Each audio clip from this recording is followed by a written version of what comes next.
state-of-the-art infrastructure, smart green campus, globally certified labs, KL deemed to be university. Red వచ్చి hot. Say any interesting, unbelievable topic about your life.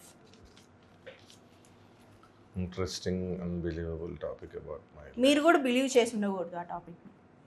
అలాంటిది మీ లైఫ్లో ఒకటి జరిగింటే దాని గురించి. అంటే ఇప్పుడు నేను కూడా అసలు బిలీవ్ చేయలేదు, కానీ నా లైఫ్లో కూడా ఇప్పుడు జరిగింది కదా లెమన్ రైస్. అలా అది కూడా నాకు అద్భుతమే, ఇది మహా అద్భుతం. ఎంత బాగా వచ్చింది చూడండి. Lemon rice ready.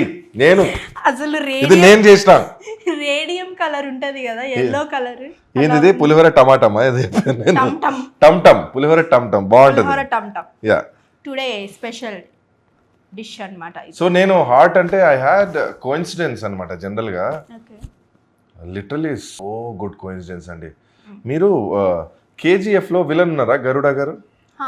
Right. So నేను అప్పుడు ఐఎమ్ ఏ బడ్డింగ్ ఆర్టిస్ట్. జనరల్గా 2021 అనుకుంటా, 2022 ఐ గెస్.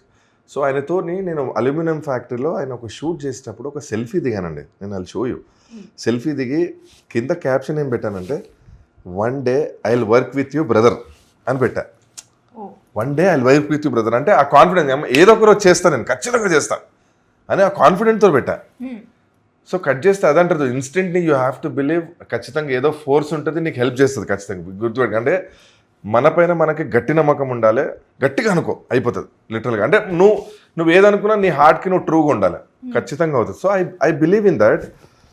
సో అలా మీరు గమనిస్తే 2022 రైట్, 2022 December 11th నేను పెట్టిన పోస్ట్. 2024 నేను I was in Mumbai for a shoot called వృషభ. మోహన్ లాల్ గారితో చేశాను, ఏక్తా కపూర్ ప్రొడ్యూసర్, ముంబైలో షూట్. గరుడ గారు కూడా ఉన్నారు అందులో సినిమాలో. ఓకే, December 10th 2024 జరగాలి షూట్. షూట్ 10th క్యాన్సిల్ అయిపోయింది, గరుడ గారు బిజీగా ఉండే. 11th రోజు వచ్చారు. December 11, 2024 గరుడ గారితో చేసా. He is done as a brother. So same date after 2 years in Mumbai, one day I will work with you brother అని పెట్టినా కదా, ఆయనతో బ్రదర్గా చేశాను. ఎగ్జాక్ట్ డేట్, ఎగ్జాక్ట్ 2 years తర్వాత I was so damn excited. వెళ్ళి గరుడన్ అన్న చూడన్న, దిస్ ఇస్ రామ్ కదా అని చూడనట్లేదు. ఈ was so connected to me. ఏ బ్రదర్, అరే ఏంది. సో దట్ ఈస్, అంటే నేను I don't know, it's a god gift or ఏం జరిగిందో తెలియదు, కానీ I was literally happy and I started believe in అందరిని దేవుళ్ళని నమ్మడం స్టార్ట్ చేసిన బాగా గట్టిగా. అంటే యూనివర్స్ కూడా మీకు బాగా సపోర్ట్ చేస్తుంది. Absolutely, that is what I said. మనము ట్రూగా హార్ట్ఫుల్గా ఏ వర్క్ అయినా, అది ఏ వర్క్ అయినా కానీ మనం లైఫ్లో సిగ్గుపడొద్దండి. అది ఏదన్నా కానీ you should never feel ashamed of whatever you are doing. Success takes time, literally takes time. నువ్వు రిగ్రెట్ అవ్వద్దు, డౌన్ అవ్వద్దు, మనం కన్సిస్టెంట్గా ఉండాలి. టైం పడుతుందండి, ఇట్ ఎవ్రీథింగ్. సో నాకుంది చూడండి, బలగం ఎప్పుడు పడింది? 2023లో పడింది.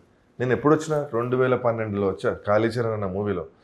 ఒకనొక స్టేజ్లో నేను మీకు చెప్తున్నాను, కానీ నేను కూడా రిగ్రెట్ ఫీల్ అయ్యి, ఇంక ఏందా ఈ జీవితం, మనకేమో డబ్బులు రావట్లేదు, సర్వైవల్ కష్టం అవుతుంది, మరి ఏంటి పరిస్థితి అన్న టైంలో ఇంకా అవ్వదు. అప్పుడు చదువుకొని ఉన్నా కదా LLB, ఇంకా మెల్లగా ప్రాక్టీస్ స్టార్ట్ చేసిన టక్కున బలగం హిట్ పడింది. సో దేవుడు మనకు ఖచ్చితంగా, మనం ట్రూగా ఉంటే ఖచ్చితంగా మనకు ఆపర్చునిటీ వస్తుంది. సో బలగం తర్వాత ఐ డెంట్ స్టాప్. మీరు చూసారు ప్రతి సినిమాలో చేస్తూ ఇక్కడ ఎక్కడికి వెళ్ళారే బాబు నేను టాలీవుడ్ ఏమైనా దత్తత తీసుకుందని అడిగారు. సో ఆ స్టేజ్కి వెళ్ళిపోయా. అంటే చేశాను. అంటే ఇప్పుడు ఏ క్యారెక్టర్ వచ్చినా కానీ ఒకటి గుర్తుపెట్టుకోవాలండి, ఏ క్యారెక్టర్ వచ్చినా కానీ మనం ట్రూగా చేయాలి. Take it as the best opportunity, give your best and come there. 24 craft people ఒక సినిమాలో వర్క్ చేస్తుంటారు. ఎవరో ఒకడు ఎక్కడో చూసేసి అరే వీడు బాగానే చేస్తాడు అని ఏదన్నా మనకు కాంప్లిమెంట్ ఇస్తే చాలు, నెక్స్ట్ మూవీ ఖచ్చితంగా వస్తుంది. So I believe in that.